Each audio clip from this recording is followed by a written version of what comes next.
Is this possible that every time we gather, it's a creative act? Or is that exhausting and it's too hard for us and we should, sometimes you just get together and you have dinner with your friends?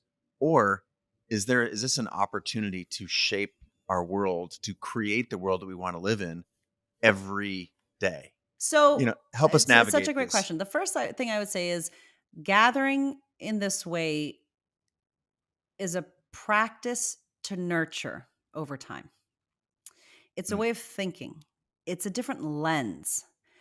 And there's a number of ways to practice this. First is as a guest. So most of us are actually guests much more often than we're hosts. That's certainly true for me. And guests have a lot of power at gatherings. We tend to think like, oh, it's just the host. This book is called The Art of Gathering, not The Art of Hosting, because guests have a lot of power. And if this feels overwhelming to you, just start thinking about your guesting game.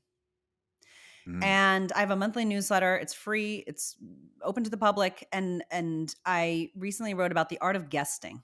And how do you intentionally guest?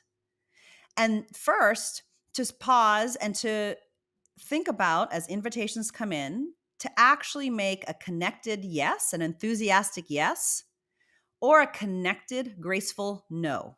To actually clear and really choose, what do I actually want to attend and why?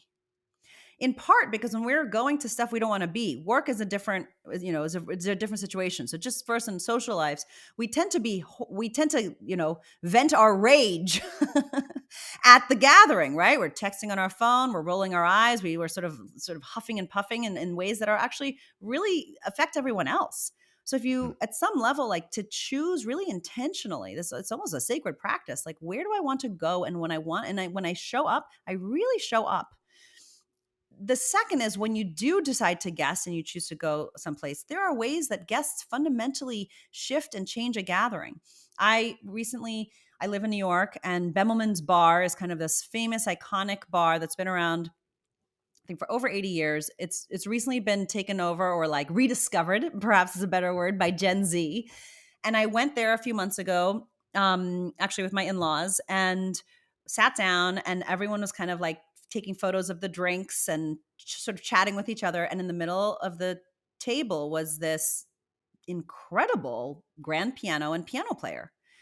And it was just kind of background noise. Everyone was just talking in their own table. And then this one group of guests came in. They sat at the very front. They were seated in front of the piano. They moved their chairs around to one side so they could see the piano. And after the next song, they started clapping insanely. And everyone looked up, kind of shocked, and almost like zombies waking up, right? Started clapping also. And this then happened again. This then happened again. And I was shifted. I was altered by these guests. They made me hear the music differently. They turned us from 12 disparate tables into an audience, into a concert.